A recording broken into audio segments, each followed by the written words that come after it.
And for whatever reason, in different cultures, they didn't cut their hair. When I got my beard or when I'm growing my hair, I feel differently. I feel wow. What about you, man? Well, me being a barber, I got a thing I call mirror work, and that's every day. It ain't nothing deep. Every day you got to go in the bathroom and stand in the mirror at least 2 times a day, wash your face or something like that. But always being able to, man, go in that mirror and cut my hair and make myself seem new at the end of a day whenever I choose to. It's like a rebirthing of myself to make myself feel good. So a lot of times, like now, we in the fall season and this shit real, man. Everything fall down. Your soul do the same thing. We start being analytical. The holidays coming up, Christmas coming up. It's like, man, we have to examine our position, just like the trees. You look at the trees when ain't no leaves on them. Now is the time to realize it's time to cut that tree down. You know what I mean? So for me, when I get down in the fall season, I like to go in that mirror and bring that goatee out because it's something that I don't normally wear, and it gives me a new perspective of myself in a season of change to kind of get away from trying to break that cycle. You know what I mean? Yeah. So you saying that it may not be that your hair's your antennas and all that. You're saying that this right now, the season is changing. You've been looking at same old Trav, and the winter is coming. The world is dying. The world is falling. So it's like you saying, just going in there and giving your goatee gives you a little different swag, a little newness about yourself. That's what you're saying as a barber. Yeah. Kind of find a new groove in the midst of the season. Like I say, this is the season of depression. Winter coming. It's cold. The sun furthers away. This how it work, and you got to know your position in it. So, like I say, for me, standing in that mirror, man, with them clippers and being able to make myself feel good about what I see, man, that's an empowering thing. Okay. I can dig it. I'm more on the prison talk on this one, man. I feel like when I got my beard and I'm growing my hair, I'm a mean motherfucker. I be mad. And it might just have something to do with when I cut my facial hair off, I feel cute. You know what I'm saying? You feel cute. You look different. It's a new look. And I'm just using feeling cute just as a euphemism, being silly. But when I ain't got my beard, man, and I feel cute, I got my little civil rights mustache, my little chin piece. I look at myself when I'm making my videos, and when I try to yell, and goddamn it, it don't even look right. So I'm more funny and more chill when I'm looking like this. So I think I like myself better like this, honestly. But I'm gonna be honest with you, Trav. I'm like my granddad. I'm gonna be honest with you. I don't even shower every day, man. If I go to the gym, I shower every day. Most of the time I go to the gym, but my granddad just was always like, how can I say that? My granddad, he was the type of nigga. Getting deep. I'm gonna have to just tell the truth. My great granddaddy, man, I'm just like him. I try to be like him in so many things he say that's ingrained into me. And he was just like, a man goddamn don't bathe every day. You know what I'm saying? He was just like, my great granddad that go to work during the week and come home and do what he called a whole bath. Wash his nuts, wash his underarm, wash his face. But I remember because we didn't have running water when I was a little boy, old folks kind of took a hot bath on Saturday night and Sunday night in the bathtub. You fill it up like in the Westerns with the hot water. But long story short, he didn't get his hair cut every week. Every blue moon, my grandma said, Alec, they got a service down in the church. I'm receiving an award. And my granddad said, all right, I'm going to go get my hair cut. And my granddaddy go get his hair cut and his beard done. And he looked like a new motherfucker. And as soon as he get his hair cut and he fresh, he look at it, he put his goddamn hat right back on that shit like, hey, that's my work hat. You know what I'm saying? So I'm not used to the whole everyday grooming. So, but then my other grandfather, he was a smooth motherfucker, ladies man.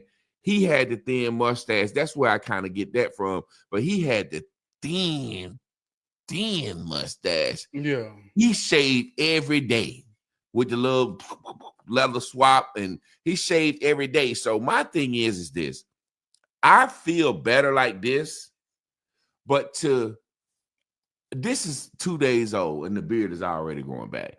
Yeah. So you have to stay on that. And I just don't want to be that meticulous all the time. Oh, let me shave, give a beard right. But honest to God, I do feel better like this. Mm. So tonight's topic, man, we got into it a little bit. Prison talk. I say prison talk. How can I explain this? It's when a motherfucker rapping and he thinking he's smart and he rapping on some shit, but he going way out there. But like you say, there's a reason for this prison talk. There's a yearning for knowledge. There's a seeking. There's a spiritual something on the inside that wants to be filled. Now, this is what I say a lot of people don't understand. When I say prison talk, I seen a guy, he was just talking. Let me give you a couple of examples. He said that 5G is caused by coronavirus. He said that the mountains aren't mountains. They really tree stumps and just a lot of crazy shit. Now, that's what I call prison talk. A lot of that 5%, Nation of Islam, I call it a lot of that shit prison talk because a lot of brothers come across it in prison. But I also call prison talk what people don't be really thinking I'm saying. Man will create stories for things that he don't understand. The Bible is God is prison talk. Come on. The idea of God, and I'm not saying that God don't exist. I don't want to get change nobody's mind or influence nobody, but God behaves like the man that created him. Like God in China speak Chinese. He don't speak English. You know what I'm saying? Yeah. God in China, he like rice. I promise you. And in the China religion, rice is a very major popular thing. Perfect example. They made diamonds popular in the 50s. Before the 50s, every older person had just a gold ring band. Won't no goddamn diamond on it. And so the Beers Company popularized diamonds and engagement bands in the 50s. And that's why diamonds are popular now. But when you go back to old cultures and old texts and read back in the day, they don't even mention diamonds. Diamonds weren't popular. When the Bible lists the foundations of heaven, the 12 foundations, it's jasper, rubies, emeralds, shit like that. Diamonds ain't in there because diamonds were just recently made new. So a lot of stuff is prison talk. But I want you to get into what made you want to talk about that topic, because I'm pretty sure you have a better explanation of why we prison talk, why we need it, where it come from, all that. Because I want you to go ahead and give me your rundown. You got much time as you need to. Enlightenment is a journey. A lot of people get on this journey, and it's like the soul draws them to a deeper understanding. And this journey makes you vulnerable. This journey makes you lonely. This journey comes with anger, development. It comes with a lot of different stages. So sometimes, man, when you got a seeking soul, people can see that. People can feel that. And if you ain't rooted in something real, everybody looking to tell their soul, come here, I got the answer. When in actuality, the ones that know it all know we know nothing at all. It's the pursuit of knowing is what's powerful, right? So when we talk about prison talk, rhetoric, semantics, branch knowledge. I wear this every day on my shirt because this is the tree trunk and the roots. That's the universal truth.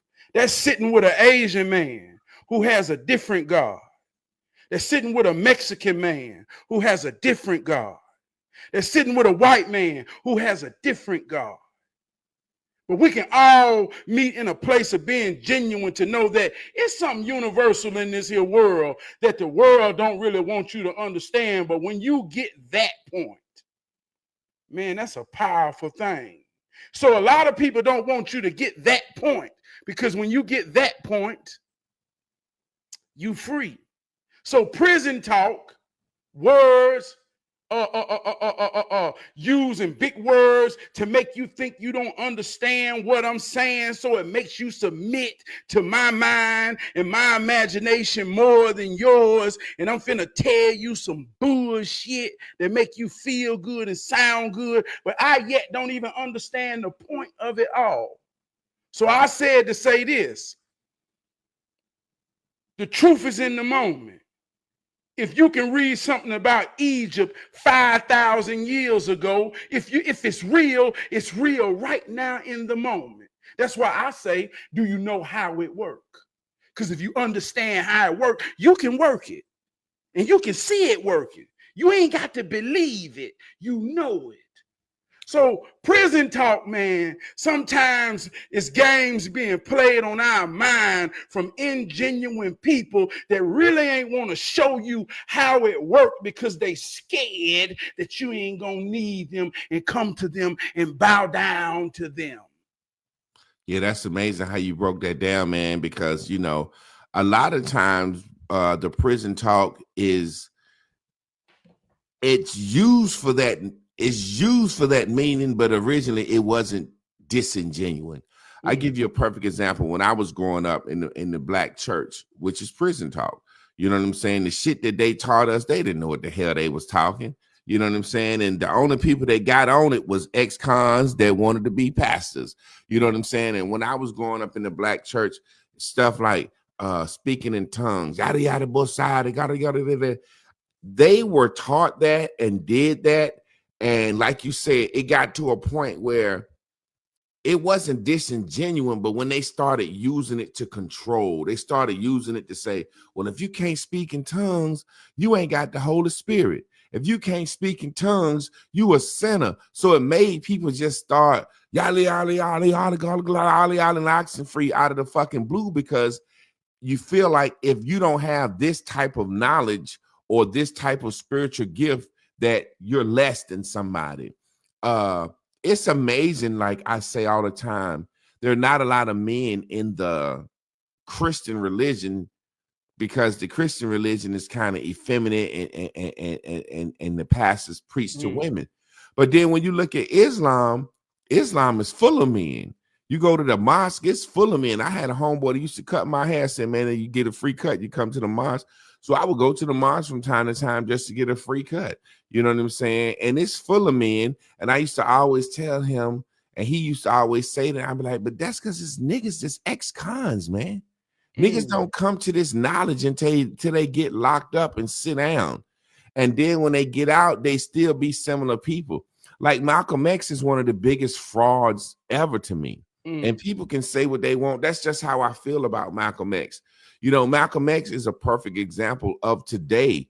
You know what I'm saying? Nigga go to prison. And most of the brothers I know that go to prison join the Nation of Islam. It's a different form of protection other than being in the gang. You see what I'm saying? And most of the brothers join the Nation of Islam. And then when they get out, they start speaking that shit. And Malcolm X did the same thing. When he got out, he started talking that shit, but he was gifted. He had the gift of gab regardless. Like you say, show what you say. I always say, show nothing, Bruce Leroy. The glow is the glow, whether it's yellow or it's red. You see what I'm saying? So Malcolm X had that glow before he went to prison. And when he got out, he used that same gift of gab and that glow, and he became big. He was big. He became like the #1 minister for the Nation of Islam. And we all know history says he got a little big-minded and spoke on John F. Kennedy. And the Nation of Islam almost lost their nonprofit status, because that's a church. You know what I'm saying?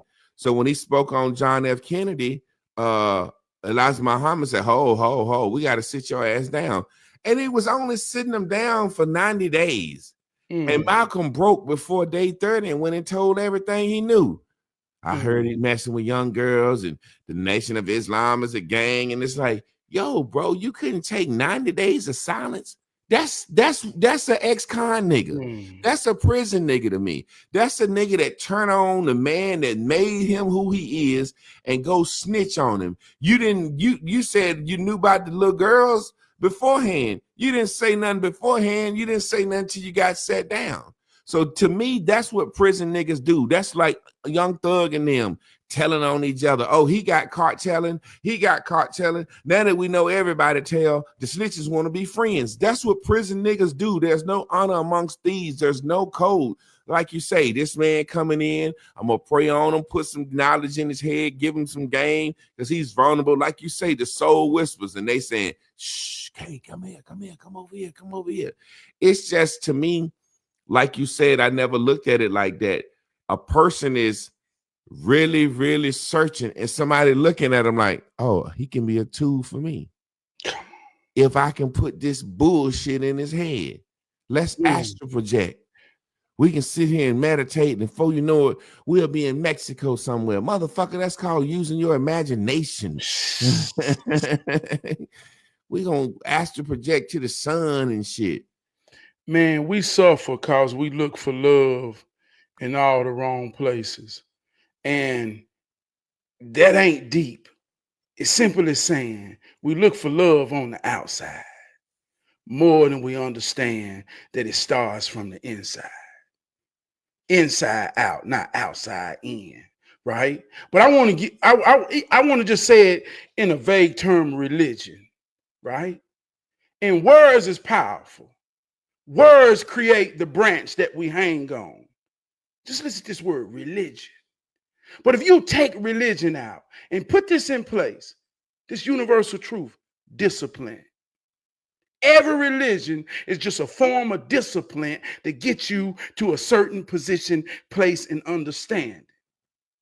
See, a lot of brothers go to prison, and it's something about it's something about the Islam a structure of discipline, posture, the way a man stand, and the way a man move, that attracts something in his nature. So when he in prison, that discipline look like something that he could hold on to.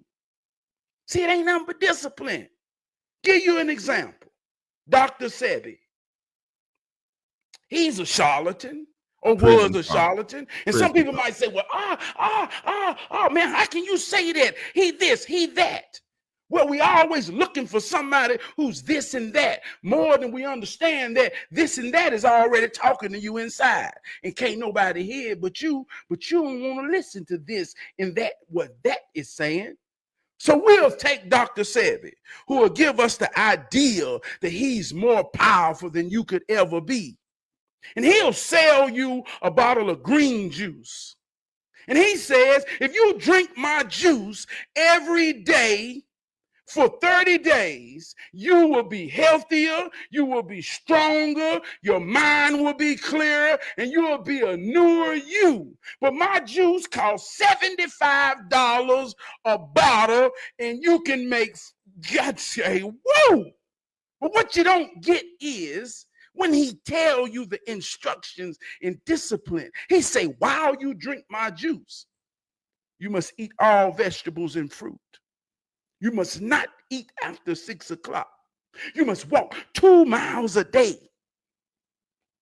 You must focus on positivity and drink lots of water. And people will get this juice and say, oh man, Dr. Sebi done save some people. He gonna save me. And we'll go follow all the directions and discipline, and we'll lose weight. We'll become stronger. We'll become everything through the discipline of the directions. And at the end, we'll look at the goddamn juice and don't know what don't even realize we've been working the real life truth that's free to all of us. You ain't got to pay nobody for that. It's a placebo effect. I'll tell you something, Trav, and this is some real shit. Like you said, if it don't work now, I believe it's all in nature. Now, this is something I will say from experience. I stopped eating meat and I was vegan for 4 years, right? And the type of vegan I wasn't eating no processed fake plants. It's no shit. I just ate none but veggies. Me and my boy Artie, we used to always work out together, weight lift and run. And when I stopped eating meat, Artie used to always beat me in the short distances. Say if we run 5 miles, he would beat me. If we run 7 to 10 miles, I'm gonna beat him. But he would always beat me in the short distances. I could always get him in the long distances because I played college sports and he wasn't an athlete, So that willpower will kick in at the end. But 5 miles, oh, he gone. So when I went vegan, I started beating him in the short distances. I started lifting more weights than him. And I was actually stronger. And so I look at it like this: a gorilla don't eat nothing but plants, and that's a strong motherfucker. So it's certain things and certain plants that we need. Long story short, what I do realize, my teeth started cracking. I had to pull 4 of my back teeth when I stopped eating meat. My teeth started cracking, and I was losing teeth, and that was costing me money. So I was getting crowns and stuff. However, I think back when I was a kid, if you put a fucking rabbit and an apple before a child, the child is not going to just kill the rabbit and start eating it. He going to play with that rabbit and he going to eat that apple. You know what I'm saying? It's certain things that we just know in nature that no matter how we cut it up, I like meat. I grew up on a farm. I love pork, but I was healthier, stronger, and more vibrant. My mind was clearer when I wasn't eating meat. Now, I don't eat a lot of meat now, but I do love pork chop. I love that hog, man, really. I don't eat a lot. I might do a brisket from time to time. But I do notice when I eat and I don't eat meat, I'm not instantly sleepy and groggy. You see what I'm saying? So that's something that I learned. However, I'm not going to go as far as to say in the last so many years since we've evolved eating meat and needing certain things that we shouldn't eat meat. I'm just saying me. Now, however, I'm not going to go out here and put that on somebody and try to constrain somebody to not eat meat and tell them that they're not spiritual. They don't have discipline. They don't have the power of the Holy Spirit. They don't have this if they don't eat meat. I just know I felt better, but I like fucking eating meat. You know what I'm saying? I guess that was my way of saying that we can bewitch people when we want to, with what we want to, based on our own experiences, if we have that influence. You see what I'm saying? But yeah, Dr. Sebi, as much as I love him, everything he say, prison talk, because every doctor I ever went to, the first thing they told me was, cut out some of your red meat, drink more water, eat fruits and veggies, and get more sleep. That's the shit grandma used to say. Grandma used to say, you can't have 2 starts, baby. Don't cook no rice and macaroni. Like, they used to simply tell us, don't have 2 starches. When I was growing up, the shit that people saying now, my grandma used to like, well, when we eat starch, we don't eat no meat. Because starch and meat don't go good together. But that white man will tell you need a meat and potato. If my grandma cooked meat, she cooked nothing but veggies with it. If my grandma cooked potatoes and biscuits and rice and shit, she cooked veggies. She never mixed meat with starches, only meat and veggies. And she made us drink a glass of water before we ate. So it's certain things that we do that we don't know why we do that can be perceived as prison talk, but some of it's good. Like drinking out of a copper cup. My grandma used to have a copper cups in the house, and I used to always be like, I don't want to drink out of them because they look dirty to me. Copper cups, over time, they look dirty. They lose some of their shine, and I ain't want to drink out of them. And my grandma, boy, you better drink out of that copper cup. And I didn't like doing it, but my whole family drank out of copper cups. And then as I get older and older and older, they say the copper in the cups do something for you. You see what I'm saying? There's certain things like using a cast iron skillet, it's passed down. I don't know what the fuck a cast iron skillet do for you, but it do something for you. Because grandma said do it. However, those are things that are prison talks and made up shit that we don't know, that are passed down. Could be good, could be not, that we do because of the people that influenced us. So I see exactly what you're saying is grandma ain't trying to say, drink out a copper cup so I can control you, like a nigga in prison might be trying to do you, but it's still a form of prison. It's a form of the mind control. When I think of prison talk, like I say, it's rhetoric. It's rhetorical semantics. It's like not understanding the point. not comprehending. It's like everybody talking about a movie, like The Sinners. Everybody was so woke when the movie The Sinners came out. Everybody was talking about the symbolism that was in the movie. But then when you get in real life, the same thing that the movie is about is happening to people every day, and they don't even see it working on them, like witchcraft. That's real. Now, see how that sound? Oh man, he's saying witchcraft is real, but it ain't nothing but spells. Spells is real.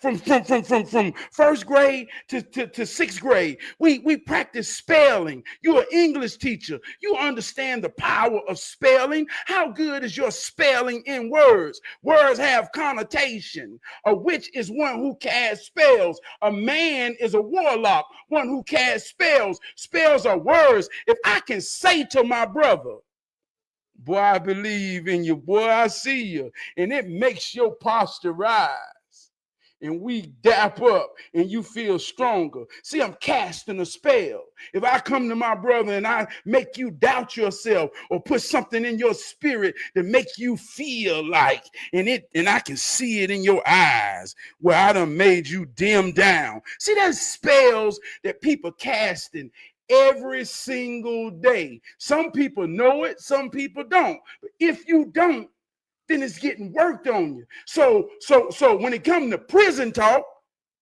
man, witchcraft, witchcraft, and they don't understand how it works.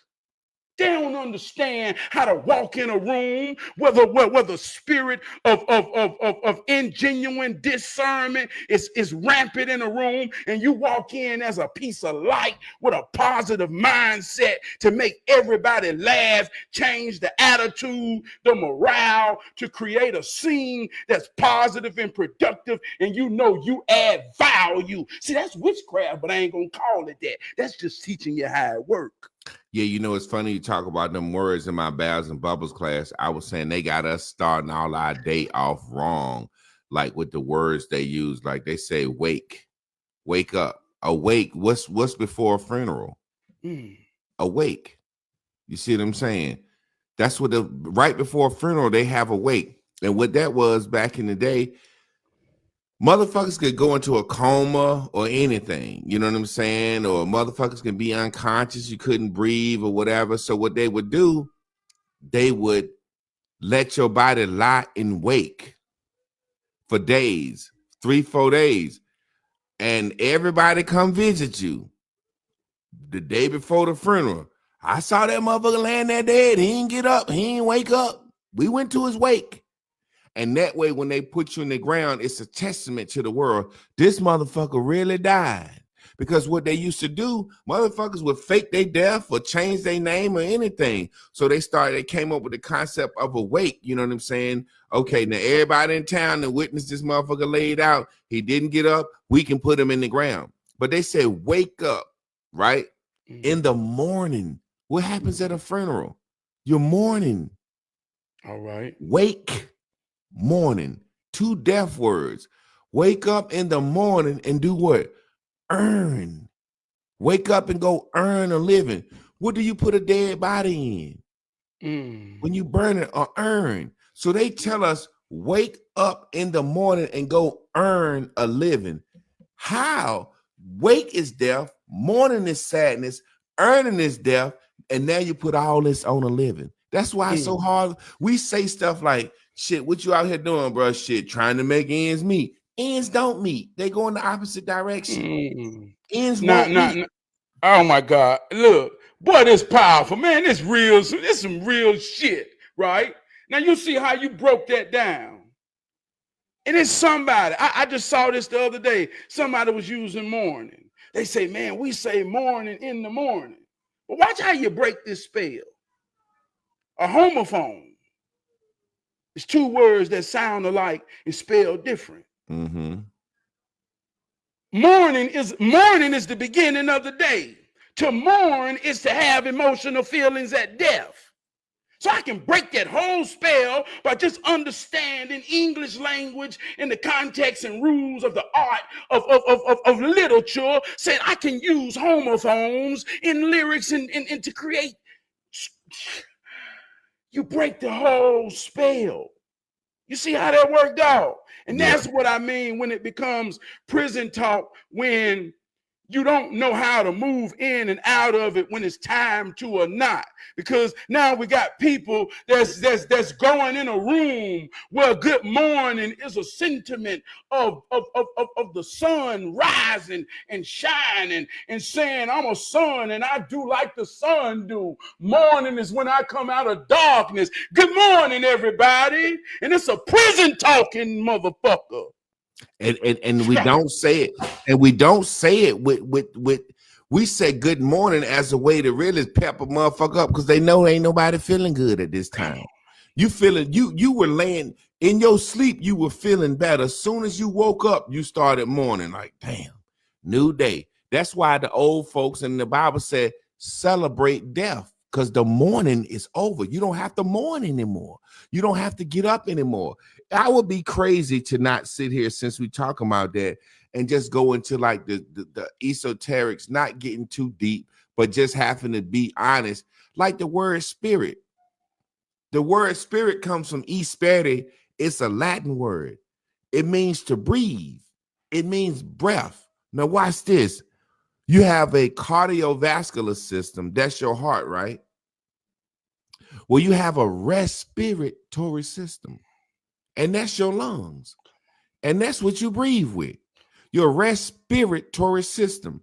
The Bible say that man was made from the dirt, because all of in our body right now, we got all the elements of the periodic table: zinc, magnesium, calcium. We got some copper in our body. We got some lead in our body. So we come from the earth. But then they said God breathed in the man, and he became a what? Living spirit. Now, watch this. When we die, we say what? Our spirit goes back to heaven. Well, our last breath is what? When you breathe your last breath, where does it go? It go back. That's why the Bible said Jesus was on the cross, said, our Father, and he gave up his spirit. He breathed his last breath back into heaven. Now watch this. When you see a person laid out on the ground and you think they dead, what's the first thing you do? You touch them. Do they got a pulse? Are they conscious? If they not conscious, that mean they what? They not breathing. So what can you do? You can put your hand over their mouth over their mouth, and give what? Give them air, and keep blowing your air into their body, and it'll wake their ass back up. And guess what'll happen in that moment from somebody that don't understand how it works? They'll witness you create a miracle. And they'll call it Bring God. somebody from the dead. And they'll say God did that. See how that works? Let me say this, man. No matter where you at on planet Earth, mourning happens at different times. Just like in California, they mourning happens 4 hours behind ours. On the other side of the earth, it's morning now. They had morning 9 hours ago. But everybody sleep during the night unless you working. So this is a universal truth, no matter where you at on planet Earth. And if you living in a structured way of society, in the way people work, then everybody has a bathroom. And when they wake up, it's a natural order that you got to go at least clean your mouth out for the day, prepare for the day, and look in that mirror. This ain't deep. This is a universal truth. Now, when I hero train with children, I try to give them a discipline to carry themselves through life. I say from the first time you get out the bed, no matter how hard it is, and sometimes it get hard. On the days I got to go to work, man, it's hard getting out the bed, but I still got to go run the play. When I stand in that mirror, in my mind, or whether I say it out loud, I say, I am strong, powerful, beautiful, love. I teach this to children. I have a camp, word of the day. Everybody got to bring a word of the day to build yourself up. This is how it works. If you ain't going to cast a spell upon yourself every day, then who you going to allow to work it on you? And this ain't got nothing to do with black people. This ain't got nothing to do with no kind. This how it works, even in a language that you know nothing of. When they look in that mirror and see themselves in their own eyes, if they don't have an affirmation, see how I made it sound woke and deep. If they don't have a word that they look in their eyes and say, regardless of what, boy, let's get it. Boy, let's do it. Good God Almighty. If you ain't saying that and you leave that mirror, you looking for somebody to say, come here, and you bait. You bait. And somebody gonna put that shit in your ass. They're gonna put it in. It's funny you had said earlier the word religion, and it comes from a Latin word regulator, which means to regulate. It's a discipline. It's a set of rules and principles that you do daily. You ever notice that the motherfuckers that say they not religious and say they spiritual, they're not disciplined. Anytime you see a motherfucker say I'm spiritual, they don't get up and go to work every day. They not disciplined. The people that are religious are disciplined, meaning this. How can I say this? Spiritual mean I'm just breathing. I'm just getting up. I'm just living my motherfucking life. You know, most of the people, and you look at niggas that say they spiritual, they don't got no 9 to 5. They don't have no structure. They don't have no religion. So it's amazing how our religion and since we're talking about prison talk, the mindsets that we stuck in, I want to caveat. I want to talk about this because it really burns my fucking guts, man. I'm seeing a lot of sisters right now saying they're going to go out and rob and steal because of the food stamp situation. How long do we expect someone to take care of us? Now, let me tell you where I'm coming from. I remember talking to a brother. He was mad that his father was so healthy and his father didn't do a lot for him and his brother growing up. And his father ran women and just was a crackhead, and he got sick. And his father would come visit him, and he was just so angry that his father was in better health than him. And I remember looking at him and telling him, I said, man, well, your daddy ain't got no worries, man. He said, what you mean? I said, your daddy get up, and only thing he want to do is get a crack rock. He don't have no worries. I said, you ever notice when a man ain't got nothing going, no worries, no responsibilities, he can live on the street, eat out trash can, drink wine every day, pollute his body, smoke crack, and he lived to be 70, 80 years old. And I remember my man just so upset. He's like, you right, that motherfucker ain't never worried about nothing. And here I am laying here with cancer. People don't realize that stress is the synthesis for all sickness. I had a doctor tell me that. I was going to the chiropractor, my back hurting, and he doing all this stuff and zapping it and cracking it. And one day he just said, Mr. Clark, you know you stressed. And I said, what you mean? He said, I see you biting your nails since you've been here. That's stress. He said, that's why your back hurt.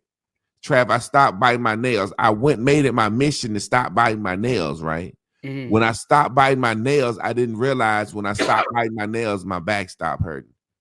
Because I was focusing on not being stressed. Point being, I see a lot of sisters that go to college, graduate, get a master's degree, do it what's called the right way, get married, and then have fertility issues. Come on. But then these women in the fucking projects can make baby after baby after baby. They smoke cigarettes, they smoke reefer, their babies come out healthy and strong and turn into NFL football players and basketball players. The point I'm making is this. Trav, as a grown man, there have been times me and my wife have sat down, analyzed the bills, paid this, that, and the other, and said, all right, we got $30 to eat with for the week, and go to the store, buy some noodles and some beans, and worry about how long did we think that somebody was going to give us food, clothing, and shelter, and now have the audacity to be mad? Do you know that's a form of prison talk? Do you know the reason those women believe that the government owe them something and owe them sustenance and owe them provision It's because of the prison talk, the slavery, the reparations, the government, the white man, the devil, the evil, and all that. Do you realize that that's a form of prison talk? The reason that us as black men think it's okay to worship criminals and criminality, and we like the story where the motherfucking we love Scarface. Yeah, he rebelled. He didn't go to work every day. You know what I'm saying? Do you realize that think that somebody owe us some? What up, Enzo? That's a part of that prison talk, that rhetoric that's in us. We think we say we built this country. Born in 1977, talking about I built some shit. We think that rhetoric, that right there keeps us bound. You know what I'm saying? Speak on that. Man, let me say some universal truths. Expectations is the seed of disappointment. Don't nobody want to be disappointed or be a disappointment.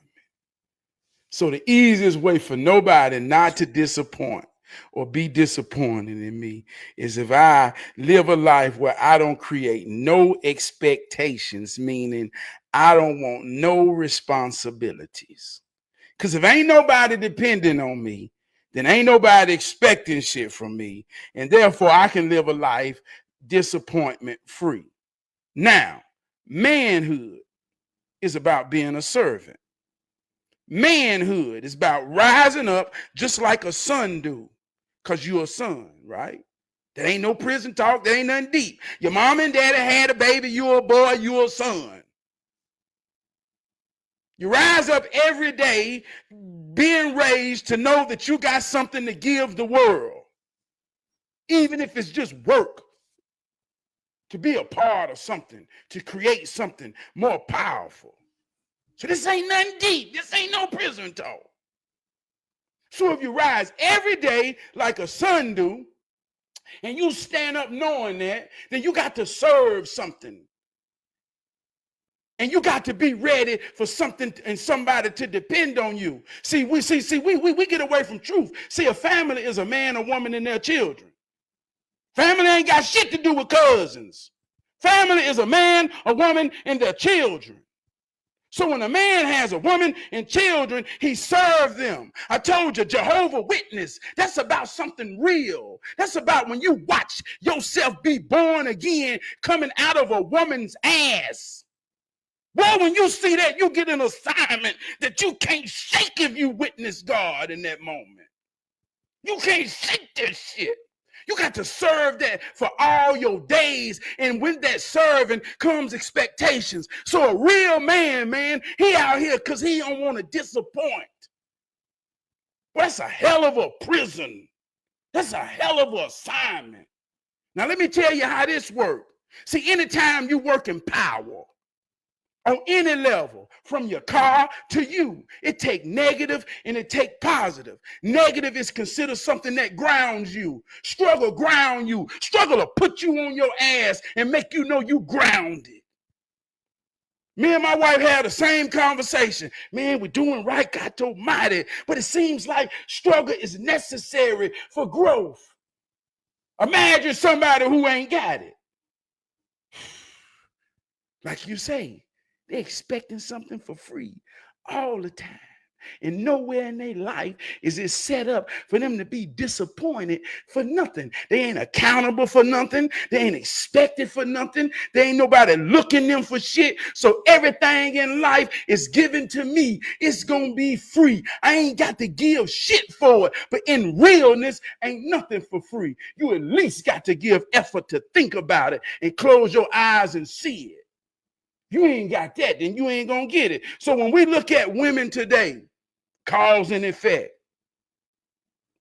she don't know how it works. She got a baby. Mm-hmm. A lot of times wasn't nobody there to witness. If he wasn't there to witness, dog, if he wasn't there to witness his own self being born again, then he ain't get the assignment. And he ain't got no expectations. And ain't nobody really depending on him. I used to stay beside a yard full of them. I used to examine them, talk to them, respect them. Man, they talk to me so much, and look, I wanted to understand, what does it take a man to break? And there ain't nobody depending on them. And I'm gonna be real with you. That's freedom. Yeah. And I don't want it, because freedom ain't free, dog. Hey, listen, man, I tell you all the time, the love constrains me. Love is what keeps me grounded. You know what I'm saying? Having a responsibility, that's what keeps me grounded. You know what I mean? To my wife, to my family, to my daughter. You know what I'm saying? It's amazing, man, because when you think about it, now this is where people get mad at me. The people that don't have the responsibility walk, talk, dress, act, and everything the same. Think about these women. They have created a culture out of poverty and bad decision making. And guess what they call themselves, Trav? Watch this. What? Baddies. Guess what else they call themselves? Barbies. We little girls playing all the. Think about this. Like when they said baby boy, I'm in the crib and I'm a baby. Think about this. You a baddie, you a Barbie, right? All of them got the same hairstyle, same lashes, same nails, tattoos everywhere on their neck, all over their goddamn arms. They think that they have become a culture of baddies. No, you a culture of poverty. Low-stricken mindset. This is what poor people relying on the government do. They adorn themselves. They get up every day and they think about how they look, and they trying to show the world they ain't struggling, and they all move their hands the same way. They say the same things. It's given, mind you, they are a part of a culture that they think is rooted in coolness, but really grammar plus rhetoric equals logic. Come on, man. Nobody really understand that. Words plus rhetoric, how you act, equals logic. So that's what we believe. Based on what you say and how you act, that's what we believe. I ain't never seen a man get his dick sucked. I ain't never seen a man get fucked in the ass or fuck nobody in the ass. But I believe in gay people because how they talk, act, is believable. Think about this. Grammar plus rhetoric equals logic. There was a time back in the day where black men could go up and do something illogical. That's why I love the founder of my college, Dr. James E. Shepard. It's a liberal arts college. There's seven liberal arts. The first of the three, the trillium, is grammar plus rhetoric equals logic. Now, back in the day, white men hated black men, and they'll hang your ass if you tried to read. Well, Dr. Shepard understood grammar plus rhetoric equals logic, and he was able to go to that white man. And this when we talk about the craft sometime, he was able to go to that white man and say, look, I understand your words, so I'm going to say the right thing. And I got on a suit with a chain on my pocket. I look the part and I act like you enough to where I can convince you not only to not hang me for reading, give me money and land to start a college. Because it would be better to have an educated Negro than it would be just to have a uneducated Negro. And that white man said, you know what? Goddamn, this goddamn nigga talking sense. Now I know I never would have gave a nigga a dime, much less a dime to give him a book.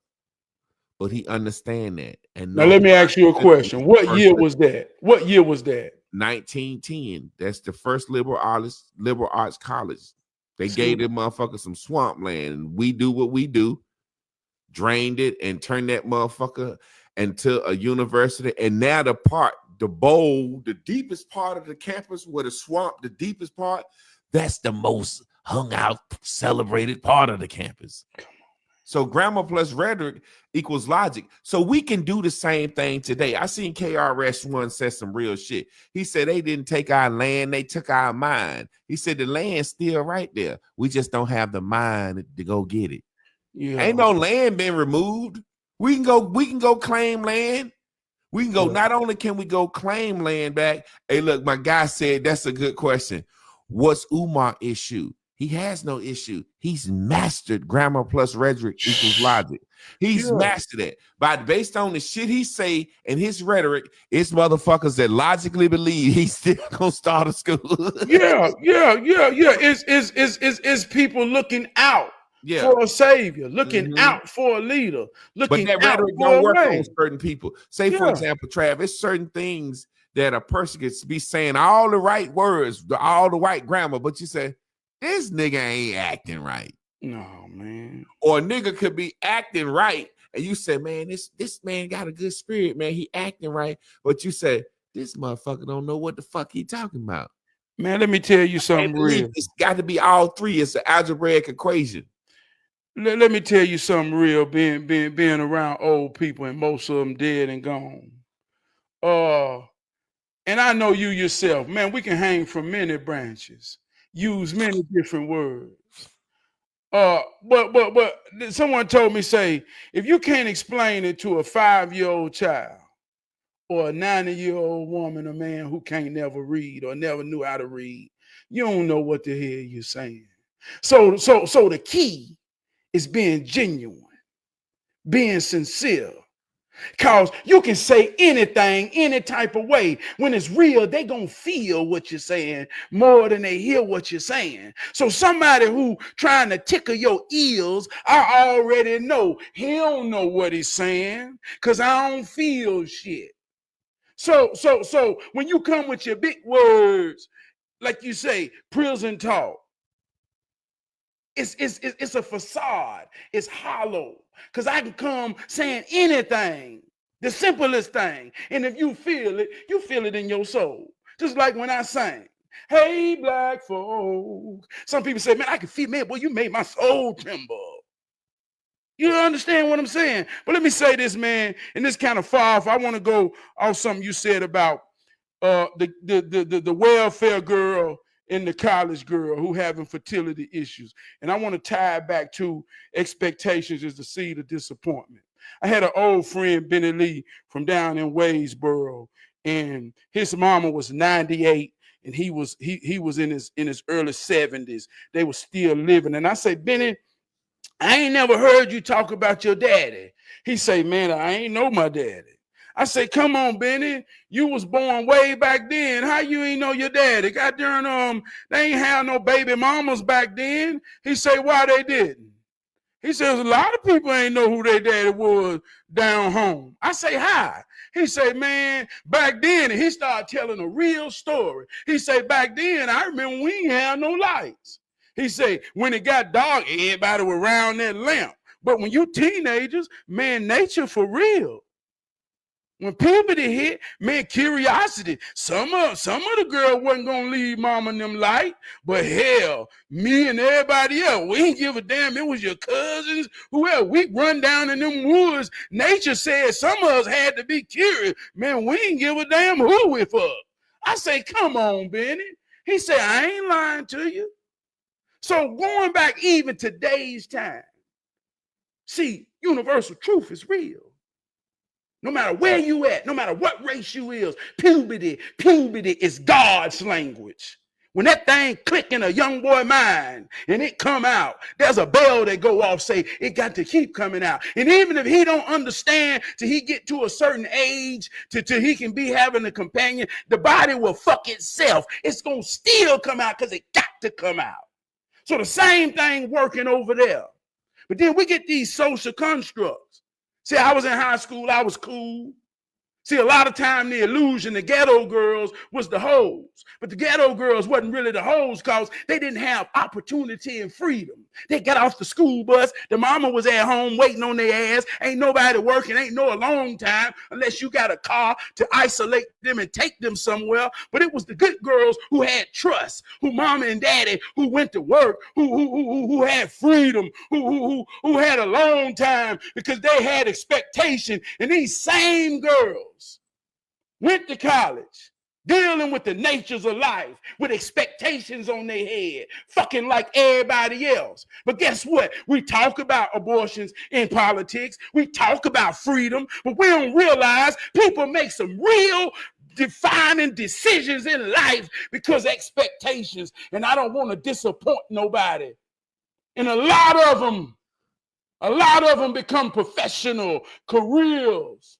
But see, this thing is about real, man. It's about the positive and the negative. It's about the man, it's the woman, it's about the dick and the pussy. And it's gonna happen. It had to happen. That's why we here. That's why people gonna be here. So when we don't see how it works and we get all out of context using words to not understand, man, look at the expectations we can put on our daughter that go to college and fucking like everybody else in nature. The girl in the ghetto, she ain't being exposed to real men. She being exposed to her environment and don't nobody in the environment understand how it works. So she fucking and make babies.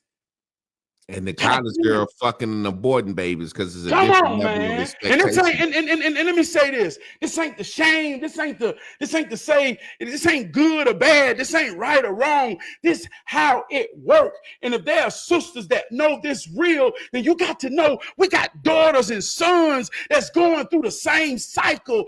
What expectations are we putting on them based off what we don't understand? See, that's what's real.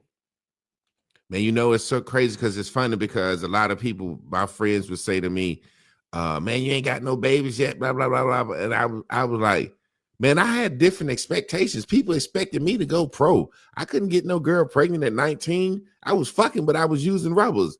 And people I would always say, you didn't plan that child you had. That girl had that baby. You ain't want that baby. Now you trying to shame me because I ain't got no babies. But yes, it's crazy because, like you said, the expectations. When I was growing up, the church girls on the church trips, we could finger them on the church bus because they just expected them to be good girls. Like we literally would go on the church vacation Bible school, Bible verse, church vacation trip, and they would let us sit in the back with church girls because they saying, oh, these church girls, and we back there fingering the good girls, the cheerleader girls. The only way we could get some pussy was the girls that stayed after school. Those were the athletes. Those were the cheerleaders. Those were the girls in the extracurricular clubs. So, but because things were expected of them, they used condoms. They had abortions. Whereas the ghetto girl, she didn't have a lot of access. So her first time getting pregnant was some older guy or some boy that they know what he was doing that didn't have no expectations of him. And he fucked her and she got pregnant her first time. So I just remember growing up, a girl that had something going for her life, if you didn't have a condom, she would look at you like, are you fucking crazy? I got something going. I'm going to school. I got to take over a business for my mama. Like, so it's just amazing, man. But you said something that I wanted to speak on. Go ahead and take over before we get out of here. I'm trying to think about, you said something I wanted to speak on because it was so amazing. I know, right? It ain't time to go. Oh, man. It ain't time to go, is it? God damn, we talking good. Yeah, man. But like I said, that whole idea of prison talk will keep you bound. I remember my students saying, when I get older, I'm going to have a baby so I can get me an apartment and get a flat screen TV. And I just laughed at that shit like, wow, it's really being incentivized. And now it's going to stop. Yeah. It's going to have to slow down. People are going to have to say, you know what? Should I have a baby with Craig? Craig ain't got shit. Should I even have a baby at all? And because I'm gonna be honest with you, nobody says this, but I'll be the first to say it. And I have a special needs daughter, but you know what I'm saying? Sometimes having a special needs daughter, it's more shit you got to go through with doctors and therapists and blah blah blah blah blah. But then it's sometimes it's less because she ain't running around doing everything the average 4-year-old would do. Mm-hmm. So what I'm saying all this to say, having children and taking care of them is a fucking responsibility. It's a burden. Children are not assets. Back in the day, a child was an asset because you finna have another farmer, another help hand. Now children don't do nothing but drain. So I know how it is, the burden of raising a child and how hard it is and that responsibility that you was talking about that's actually slavery. And you mean to tell me out here you gonna make 4 of them and don't think about how you gonna take care of them? Bitch, you out your goddamn mind, man. That shit crazy to me. I'm glad for the first time somebody gonna have to sit there and say, how am I gonna do this? That's what we need. That's what we need. How am I gonna do this? That's what makes you strong. That's what makes you call your baby daddy up and say, hey, we ain't got to get back together, but can we talk? Can we work it out? Can we co-parent? We're to be 2 parents. So this is a beautiful moment for me, man, because we've been bound in thinking that somebody's supposed to help us and take care of us. With Sean Dependent said, we had a clinic right across the street from our high school, 94, 98. They did all service without parents' permission or consent. No play. Exactly. I remember my goddaughter telling me that she was going with her friend to get an abortion, and they was like 14. And I was like, what do you mean? And I was like, what about our parents? So you got to have a letter to get off on a different school bus. I ride bus 33. I want to go over my friend's house and ride bus 45. Well, you got to have a letter and a permission slip because we can't let you get off on a different bus because something could happen to you and we'll be liable. But you can go get a baby yanked out of your motherfucking stomach and change your gender and nobody has to know. Ain't that some shit? It's deep, man. It's deep, man. But I want to say this too, man, because that's some real shit. And it's people made choices. They got to live with their choices, and them choices have different effects. But you know, it's 2 things I want to say in closing. When baby kids came out, and they say we don't die, we multiply. That was some real shit. And Whitney Houston said, I believe the children are our future. Teach them well and let them lead the way. Show them all the beauty they possess inside. Give them a sense of pride. And that's one of the first songs in my generation that we knew by heart and could sing together. But when we talk religion, when we talk politics, and we talk all of this bullshit that's being played on our mind, I want you to understand what it's really all about. It's about that man and it's about that woman. And it's about them coming together to create that child. That's the Trinity. I wear it on my chest every day. Mother, father, child. And I don't care who you are on this planet Earth. You are one of the 3, right? So I'm saying this, if you want to go research something, go research the birth rates in the world. Research the birth rates in America. This is a real number. Research the birth rates. At one time, we didn't die. We multiplied. I asked the old man, I say, y'all talk about the summer in the fields all the time. What did you do in the winter? Made more people to help. See, right now is a time where depression runs rampant. Ain't nothing pull you through other than love, having a companion when it's cold. We say rhetoric about, boy, it's cold, you gonna get you a girlfriend. No, that's what the soul needs right now, man. This shit real on us. So look at the birth rates. We ain't making families no more. We hear people like Charlie Kirk say a statistic and we think it's racism. Nah, go look at the birth rates. We ain't multiplying no more. We died. But you keep hearing everybody catering to them Mexicans, to them Hispanics, because they come in here and they fucking and they making families. And they know that's the future. That's the new black voting base. They know that's the future. And they ain't got no expectations. They ain't coming here being able to be put under the mind game, the witchcraft of wanting or thinking you're going to disappoint somebody.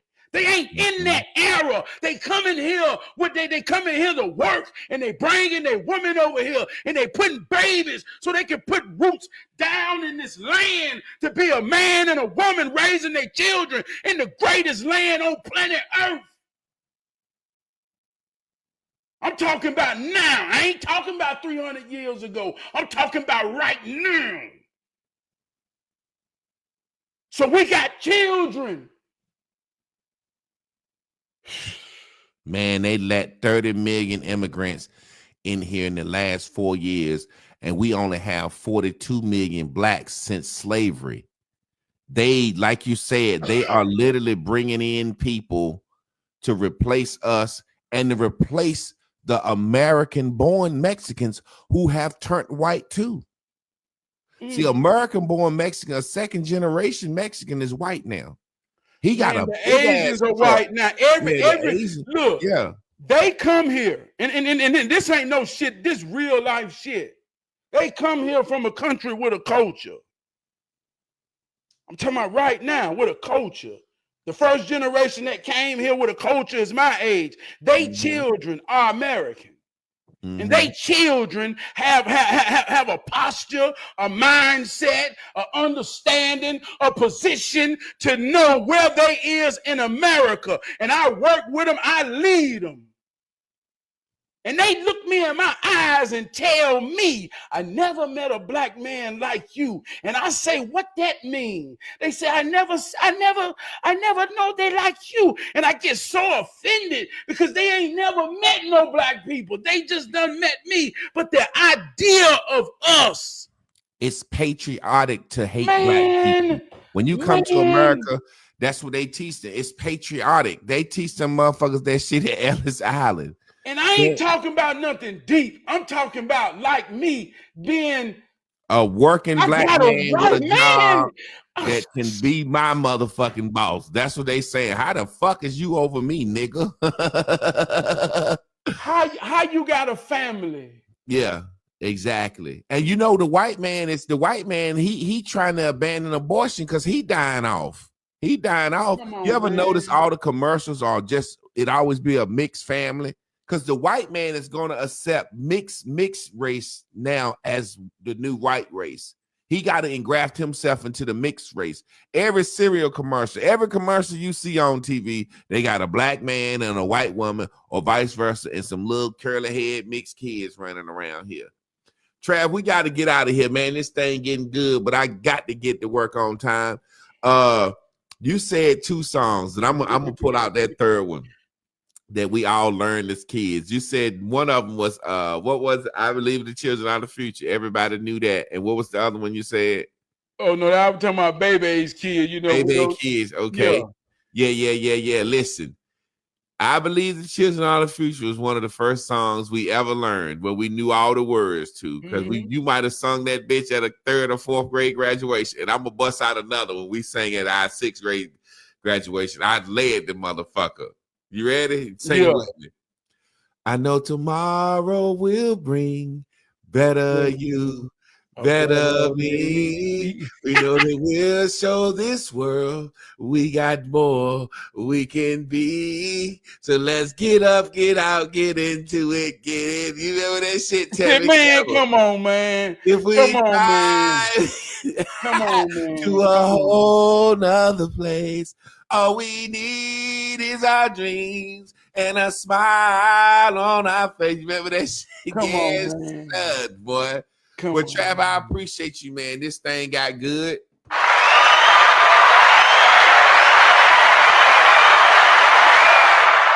Y'all stay tuned in, tapped in, turned on to next week to Tuff Talk Tuesdays, where me and Trav will be having a tough conversation. Y'all tap in tomorrow for me and Miss Carla, where we have Rand and Raven Winners, where we just talk about life, love, and achieving in general. Travis, is there anything you want to say before we get out of here, bro? Man, I talked about that mirror, man. If you got to go in that bathroom tonight, or if you got to wake up and go in there the morning, say something powerful to yourself, man. Look yourself in the eyes and mean it, man. Create the narrative and everything for your episode episode for the day. And at the end of the day, when the credits roll, man, you look in that mirror, man, and you know every name in the situation that's gonna be bold. I love you. Well, there it is.